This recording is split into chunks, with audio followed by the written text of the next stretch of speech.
Pero pensemos un poquito en la teología, ¿no? De eso, de que el eterno Hijo de Dios se hizo las tentaciones de Jesús cuando el diablo se le acerca y le tentó a hacer ¿qué? A convertir una piedra en un pan. Ahora, Cristo siendo hombre tiene hambre. O sea, había ayunado por 40 días. No sé si lo has hecho o no, pero seguramente hay hambre ahí después de 40 días. Entonces es una tentación genuina. Pero pregunto, ¿por qué fue una tentación? ¿Por qué hubiera sido malo que Cristo creara pan? ¿Hubo una ley en contra de hacer eso? Moisés dijo a Israel, no deben crear comida de las piedras. ¿Esto anda allí en Levítico en algún lugar?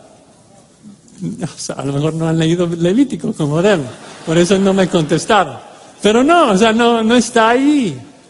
Entonces, ¿qué hay de malo en hacerlo? Y creo que el punto es de que si Jesús lo hubiera hecho, hubiera invalidado su completa humanidad. Y entonces no podría morir en nuestro lugar y no hubiera podido comprendernos y compadecerse de nuestras debilidades cuando nosotros padecemos hambre. Si Cristo, quien es Dios, hubiera tomado un cuerpo humano así como un títere, hubiera jugado ser hombre, si hubiera tomado un cuerpo como lo hacía en el Antiguo Testamento, cuando aparecía como el ángel de Jehová, una cristofanía, entonces no podría ser un sacerdote nuestro. Un sacerdote tiene que interceder como uno de nosotros por nosotros. Cristo no pretendía ser hombre, se hizo hombre, vivió una vida humana. Cristo, quien es Dios, agregó una genuina humanidad a su deidad, una sola persona con dos naturalezas, una divina, otra humana. Es maravilloso pensar en esa persona, es un misterio que te rompe el cerebro, ¿no? O sea, no es algo que podamos comprender, de que Cristo, siendo Dios, es quien gobierna el mundo con la palabra de su poder. Sabe todo, tiene todo poder, es omnipresente, es omnipotente, es omnisciente. Pero también se hizo hombre. Un hombre que fue localizado en un solo lugar. Un hombre que padecía necesidad. Como Dios, obvio, no necesitaba nada, goza de la aseidad, no depende de nada ni de nadie. Y como hombre está debilitado por haber ayunado 40 días. Entonces la persona de Cristo goza de dos naturalezas. Y lo curioso es de que entonces Él sabe que tiene el poder divino para convertir la piedra en pan. Pero no lo hace. Aquí está la clave para entenderlo.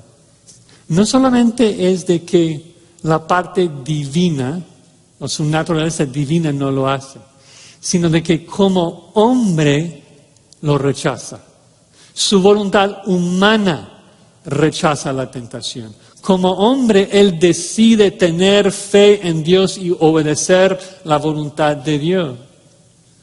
Este relato nos ayuda a comprender esa unión hipostática, ese misterio de la unión de sus naturalezas, de que aún Jesús, el hombre que está ahí, tiene acceso a su poder divino, porque era una tentación, ¿no?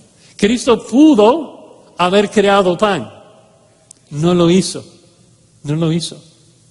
No es de que haya dejado de ser Dios, ¿no? Como Dios, Él era omnipresente. Nunca deja de gobernar al mundo con la palabra de su poder. Si hubiera dejado su omnipresencia, hubiera dejado de ser Dios, porque es uno de sus atributos.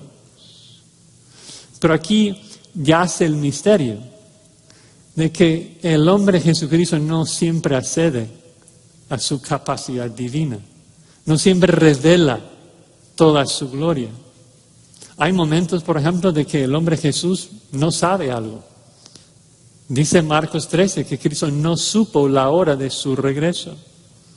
Su naturaleza humana no lo supo. Obviamente su naturaleza divina sabe todo. Es Dios, es omnisciente.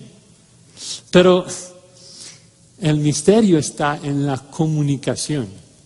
entre sus dos naturalezas, que es un misterio que no voy a explicar porque no es algo que se puede explicar, es un misterio. Cristo es una persona más allá de nuestra comprensión para entenderlo. Es lo que escuchamos ahorita cuando Henry leyó Filipenses 2, de que Él siendo Dios no se aferró a su posición divina, sino que se despojó a sí mismo y tomó una naturaleza humana, se humilló, une humanidad a su deidad y como hombre, entonces no utiliza siempre sus capacidades divinas, sino que vive en dependencia de Dios.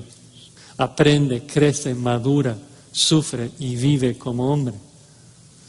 Obvio, aclarando nuevamente, no estamos diciendo que la humanidad de Cristo está desconectada de su deidad. ¿No? Vemos en la transfiguración de que la resurrección, sabemos de que Cristo participó. Cristo dijo, destruye ese templo y yo lo resucitaré al tercer día.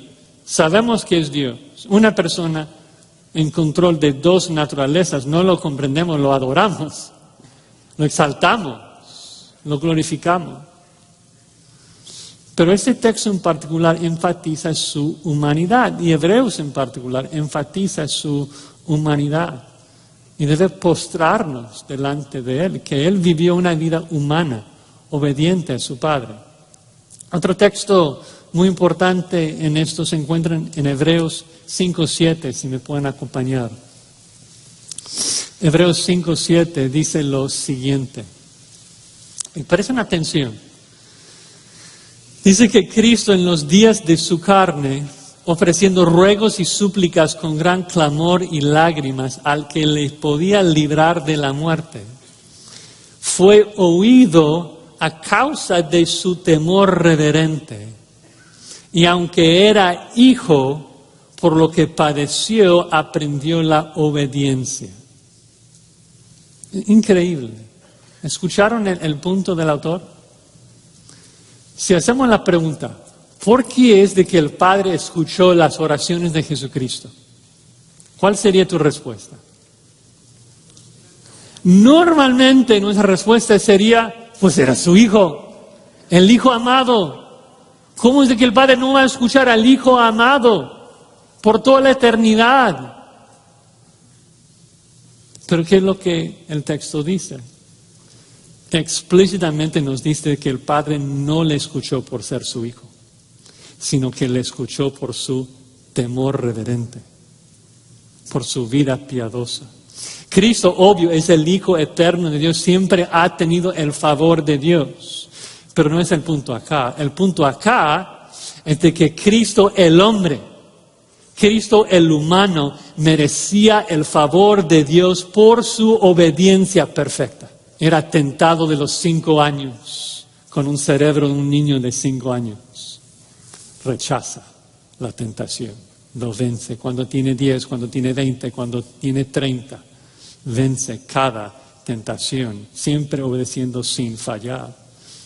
Y eso debe de animarnos porque nos informa de que hoy a la diestra del Padre hay un hombre que sabe cómo vencer la tentación humana. Tú que dices, hoy mi vida es muy difícil y paso por... Cristo sabe, Cristo lo ha vivido y sabe cómo ayudarte, sabe cómo vencer la tentación humana, lo ha hecho con éxito, siempre sin fallar. Entonces sí podemos decir amén a lo que dice el versículo 17, que Cristo sí ha venido a ser un misericordioso y fiel sumo sacerdote misericordioso, porque por medio de su humanidad nos entiende, y fiel porque siempre hace conforme a la voluntad de Dios. Como Dios predecía en 1 Samuel 2:35, Cristo es el sacerdote fiel que Dios levantó para ser conforme a todo mi corazón. Pero eso nos lleva al último versículo, el versículo 18, donde el autor nos explica una vez más, y tal vez de manera aún más impactante, que Cristo es superior debido a su humanidad. Dice allí, versículo 18, pues en cuanto Él mismo padeció siendo tentado es poderoso. El verbo allí padecido o padeció está en tiempo perfecto, indica un estado actual de que hoy a la diestra de Dios Cristo está ahí en la condición de haber padecido. Y el texto es enfático de que Él mismo padeció, no aprendió la compasión de otros, no aprendió cómo ayudarnos de otro. Él mismo vino al mundo, Él mismo se ensució las manos. Y ahora, en la última sección del capítulo 4, Hebreos 4, 14, un versículo que muchos de ustedes tienen memorizado. Dice Hebreos 4, 14. Por tanto, teniendo un gran sumo sacerdote que traspasó los cielos, Jesús, el Hijo de Dios, retengamos nuestra profesión. Porque no tenemos un sumo sacerdote que no pueda compadecerse de nuestras debilidades, sino uno que fue tentado en todo según nuestra semejanza, pero sin pecado. Acerquémonos pues confiadamente al trono de la gracia para alcanzar misericordia y hallar gracia para el oportuno socorro. O sea, el hecho de que padeció le hace un poderoso Salvador, un poderoso intercesor. Y tantos cristianos pierden el valor y el impacto de estas frases porque deifican la humanidad de Cristo. Como dije al principio, dicen, ay, claro, o sea, Él fue tentado, pero es Dios, nunca pecó. Él no sabe cómo es ser tentado con estas tentaciones tan feas, porque o sea, yo estoy infectado, yo estoy contaminado por el pecado y Él no. Sí, Satanás le tiró todos sus dardos de fuego, pero su deidad le provee como una armadura de bronce. Y seguramente le fue fácil. Pero ¿qué dice el texto? El texto dice que padeció, sufrió siendo tentado. Luchó, sudó, lloró, sufrió, padeció y luego venció. Somos muy orgullosos, no sé si se han dado cuenta. Somos muy orgullosos, y en particular en este punto, de creer de que nosotros entendemos más la tentación. ¿Por qué? Porque siempre cedemos. La realidad es todo lo opuesto. Otra ilustración. Digamos que todos vamos a ayunar 40 días como Jesús. Somos muy piadosos. Entonces, después de varios días viene el hambre y todos comienzan a caer. Yo después de 7, 8 días ya estoy en el hospital recibiendo comida por el suero. Y todos comienzan a caer unos 30 días, unos 35, 37. Si tú duraste 35 días sin comer antes de comer, ¿cómo te parecería si yo, que solamente duré una semana, te dijera, hermanos, que no sabes? ¿No sabes cuánta hambre yo tenía? La tentación era insoportable. Y no entiendes qué tan fuerte era el hambre. ¿Por qué? Porque tú pudiste durar más tiempo. ¿Eso es lógico? Sería absurdo. El único que entiende el poder de la tentación es el que resiste toda su fuerza. Sería otra ilustración, tratar de mover una caja muy pesada. Lo amarras con una soga y lo estás jalando. Y después de 1 metro, la soga se rompe. Entonces otro amigo viene y amarra la caja con otra soga y lo lleva a su destino. Y dices, es que no sabes qué tan pesada era la caja porque tu soga no se rompió. Otra vez es como que no tiene sentido. El único que entiende la fuerza de la tentación es el que la resiste todo. Solo existe un hombre en la historia de la humanidad, entonces, que entiende la fuerza de la tentación. Porque solamente existe un hombre en la historia que la ha resistido en todo su furor. Durante 30 años, Cristo soportó cada tentación de su vida. Y no solamente las tentaciones que tú y yo enfrentamos, pero también vimos el ejemplo de convertir la piedra en pan. Lidiaba con tentaciones más grandes que las nuestras. Porque si el diablo se me acerca y me dice, Josías, no conviertas ese atril en carne asada, ¿Me es difícil batallar contra esa tentación? No me es una tentación porque no puedo. Pero pensemos en Cristo. Cristo, cuando la gente le hace burla de Él, cuando la gente le está crucificando y sabe que puede aniquilarlos en ese momento, puede juzgarlos en ese momento y lo merece y lo sabe y resiste cada tentación. Hermano, cuando eres tentado, mira a Cristo. Él te entiende más de que te entiendes a ti mismo. Ve a Cristo en el huerto de Getsemaní, sudando grandes gotas como de sangre, sufriendo bajo el tremendo peso de la tentación. Ve a Cristo que clama al Padre, si es posible, quita de mí esta copa, pero luego obedece. Cuando eres tentado, ve a Cristo en la cruz, muriendo de sed. ¿Por qué? Porque es hombre, pero clamando al Padre por las necesidades de otros. Diciendo, Padre, perdónanos, no saben lo que hacen. ¿Me vas a decir que Cristo no entiende tu vida tan difícil? ¿Ves qué absurdo es? Nunca te atreves a insultar el sufrimiento de Cristo y pensar de que Él no puede entender tu vida tan difícil. Esto insulta su sangre, insulta su cruz, insulta su vida, insulta su muerte. La razón explícita que el texto nos da acá, además de morir en nuestro lugar, la razón que se hizo hombre fue para comprenderte, para llegar a ser un poderoso socorro, para poder auxiliarte. Él se humaniza para venir a ser misericordioso y fiel sumo sacerdote. De hecho, así termina el versículo 18, Hebreos 2, de que ahora es poderoso para socorrer a los que son tentados. O sea, no necesitamos temer ninguna otra circunstancia. Tenemos a Cristo que entiende todo lo que necesitamos. Es un fuerte apoyo. De hecho, la misma palabra socorro ocurre en Hebreos 13:6. Citando el Salmo 118, diciendo, el Señor es mi socorro, mi ayudador, no temeré lo que me pueda hacer el hombre. ¿Por qué? Porque Padre, es ilógico. Entonces no hay duda de que el autor de Hebreos utiliza la humanidad de Cristo para animarnos de manera magistral.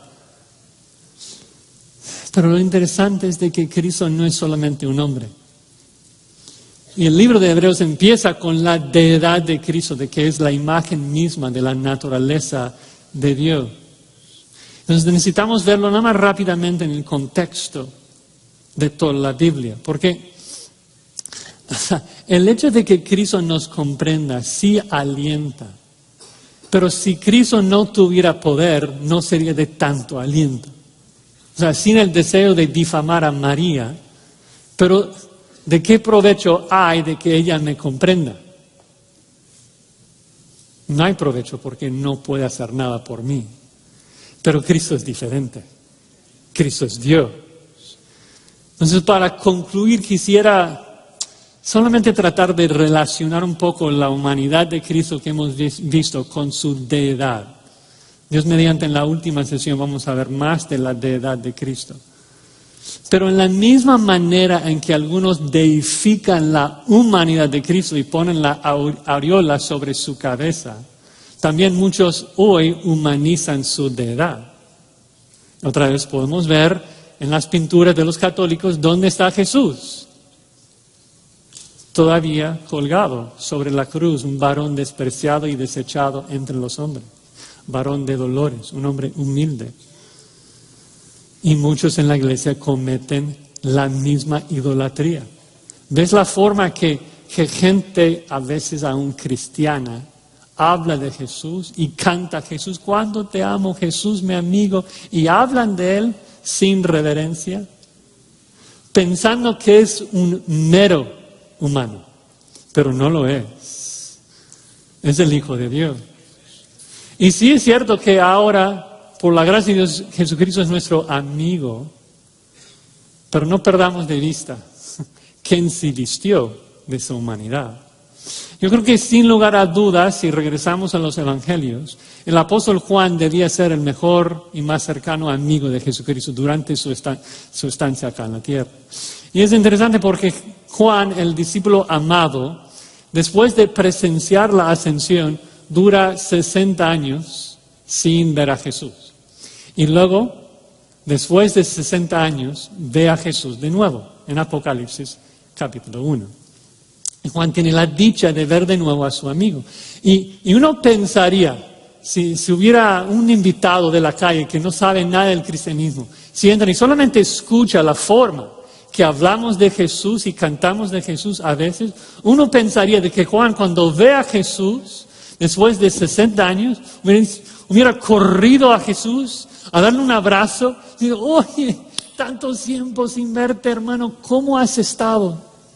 Qué bueno verte. Voy a leer lo que nos relata Juan. Me volví para ver la voz que hablaba conmigo y vuelto vi 7 candeleros de oro. Y en medio de los 7 candeleros a uno semejante al Hijo del Hombre, vestido de una ropa que llegaba hasta los pies y ceñido por el pecho de un cinto de oro. Su cabeza y sus cabellos eran blancos como blanca lana, como nieve. Sus ojos como llama de fuego. Sus pies semejantes al bronce bruñido, refulgente como un horno. Su voz como estruendo de muchas aguas. Tenía en su diestra 7 estrellas, de su boca salía una espada aguda de 2 filos, y su rostro era como el sol cuando resplandece en sus fuerzas, y cuando le vi, caí como muerto a sus pies. Cristo es más glorioso de que podamos concebir, es digno de toda alabanza, es santo, es celoso, es fuego. Uno ha dicho, si intentas mirar al sol, te queman los ojos. ¿Tú crees que vas a poder mirar de frente a su creador? Qué necio. Cristo es nuestro amigo, sí, gloria a Dios. Pero debemos maravillarnos de su humanidad sin perder de vista quién se ha vestido de esa humanidad, el eterno y glorioso Hijo de Dios. Qué maravilla que hoy a la diestra del Padre hay un hombre que en función de su humanidad comprende exactamente lo que es vivir tu vida. Nos entiende al 100%. No importa, tienes cáncer, tienes problemas, has perdido tu trabajo. Te garantizo, Cristo te entiende. Cristo entiende toda la vida humana, se hizo hombre, pero no solamente es hombre. Porque en función de su gloriosa deidad, puede hacer algo al respecto. En función de su gloriosa deidad, puede garantizar de que todo lo que te pasa, Romanos 8:28, será para tu bien. Puede garantizar tu llegada al cielo. Porque este Hijo de Hombre es soberano, Él reina, Él protege. Qué consuelo, qué bendición, qué exhortación para acudir a Cristo. Si Cristo es tan alto y sublime, entonces debemos acercarnos a Él, encontrar el socorro que necesitamos. Y en un sentido, cuando preparé el mensaje, yo quería darle un fin ahí y orar. Y decir que Dios los bendiga, que piensen, que mediten más en Cristo. Pero sentí, estoy fallando en el libro de Hebreos. Porque si alguien ha estudiado el libro de Hebreos, sabe que el libro se conoce por las amonestaciones más fuertes de la Biblia. Porque el autor de Hebreos no pretende exaltar a Cristo para ver si queremos contemplarlo o no. A ver si te interesa este Cristo. El punto del libro de Hebreos es claro. Cristo es superior, no lo abandones. Si lo haces, Dios te va a aplastar. Y no es para reírse. Eso es lo que dice el autor de Hebreos en sus palabras. De que si uno rechaza el único Salvador que hay, no le queda nada más sino, Hebreos 10:26, una horrenda expectación de juicio y de hervor de fuego que ha de devorar a los adversarios. Argumenta, si Dios juzgó irremisiblemente a los que desobedecieron a Moisés, ¿cuánto mayor castigo pensáis que merecerá el que pisoteare al Hijo de Dios, hiciere afrenta al Espíritu de gracia? Pues conocemos al que dijo, mía es la venganza, yo daré el pago, dice el Señor. Dios ve a la persona que rechaza a su Hijo y promete, déjamelo a mí. Yo voy a vengar la sangre de mi Hijo. Nadie más lo va a hacer. Es horrendo, porque Dios es fuego consumidor. Es horrenda cosa caer en manos del Dios viviente. Qué horrendo ver a Cristo, ver sus perfecciones, ver su hermosura y rechazarlo. La Biblia es clara. Si tú rechazas a Cristo, no importa lo que hayas hecho en tu vida, no importa lo que hayas profesado, si abandonas a Cristo, irás al infierno, mostrarás que nunca fuiste salvo. Es por eso que es mi deber, como lo hizo el autor de Hebreos, exhortarte a correr a Jesucristo, abrazarlo, aferrarte a Él y nunca dejarlo. Nunca dejarlo. Para que Dios use esa exhortación para guiar a los suyos al arrepentimiento y así preservarlos en Cristo, como Él promete. Él siempre preserva a sus hijos, pero usa medios para hacerlo. Uno de los medios es exhortarnos de la belleza de Jesucristo y la necesidad de abrazarlo para siempre. Querido oyente, aférrate a Cristo. Él es perfectamente Dios y completamente hombre. Él pronto va a regresar a reinar. Y nosotros debemos perseverar en Él hasta ese momento. Él vivió, Él murió, Él ascendió y Él va a regresar. Vamos a orar.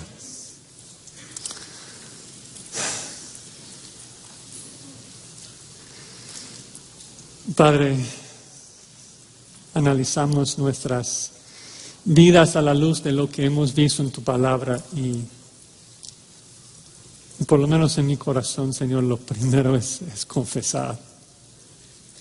Señor, cuánto te hemos fallado, cuántas veces hemos tenido un concepto muy limitado de nuestro Cristo. Lo hemos subestimado.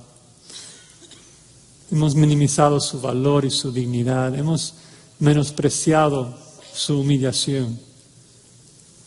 Y te rogamos, Señor, que tú nos perdones, que tú nos laves de toda maldad.